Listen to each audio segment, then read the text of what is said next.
Welcome to Tech News Briefing. It's Thursday, May 25th. I'm Zoe Thomas for the Wall Street Journal. Across the US and Europe, local and national governments are trying to tighten online age restrictions on social media. It comes as growing evidence emerges that companies aren't effectively enforcing limits on what children see and do on these platforms.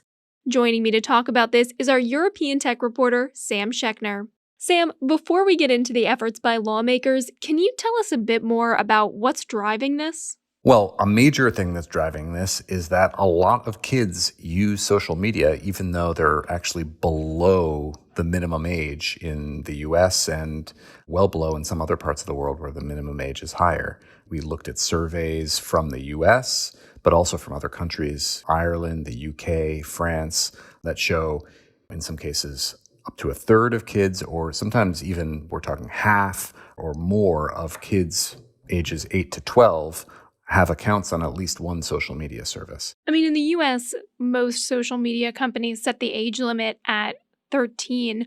What do advocates worry that children under 13 or maybe even over 13 might come across if they're on these social media platforms? There's definitely the concern that there's some content that wouldn't be adapted to kids. A lot of social media sites, if they believe that a user is under 18, restrict some of the content that they're shown. But, given that there isn't age verification, sometimes kids could sign up even with adult accounts. And so you could end up with content that could be pornographic. And, there's surveys showing that children are getting bullied online or worse, meeting strangers or having other kinds of things befall them. What have the social media companies said about having these young users on their platforms? The companies say that they don't want them on their platforms, that they have rules against it, and that they try to keep them from getting onto the platform.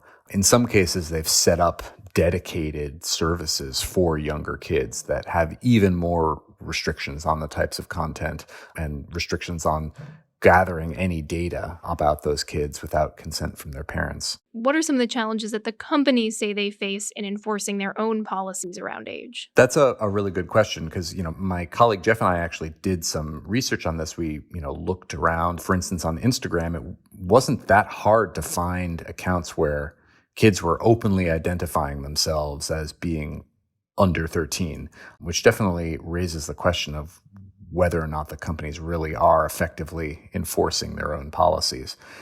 But by the same token, when you push them on it, they say, well, what could we do? How could we better check without gathering a lot of data about your children in order to infer what their age is, or requiring ID, or using, facial age estimation, which basically uses a camera to scan someone's face and guess what age they are.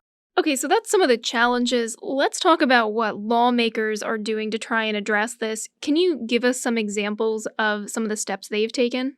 Across the U.S., there's a lot of states that have either introduced bills to mandate age verification and parental consent for the use of social media when you're under 18, or have even passed laws. In the state of Utah, they passed a law that would require age verification and parental consent. Arkansas has passed a similar law. And in general, they want the companies to take basically technical measures to verify or assure that the ages that people are declaring when they sign up for a service are in fact their real ages, to take that extra step because there is some evidence that kids are definitely getting past the filter. And what have the social media companies said about complying with those sorts of restrictions? I mean, the companies say that they will comply with the laws. Some of them say, listen, frankly, we think that this is something that's better done at the device level, that an Apple phone, the iOS or Google's Android should actually be responsible for verifying ages and then passing the information that somebody is old enough along to the apps. So are there other suggestions then for keeping children safe if they are on social media, or to prevent them from getting on social media in the first place? I think there's various points of view. I mean, if you speak to some digital rights activists and they say that maybe the dangers are overblown and that really, in a sense, what we have now is maybe good enough. You talk to some child advocates and they would say that's definitely not the case. And a middle ground may be some future technologies based on this idea of age estimation, if it could become more accurate and if it were, say, analyzed on somebody's device so that there weren't any images actually sent anywhere or anything that was stored anywhere.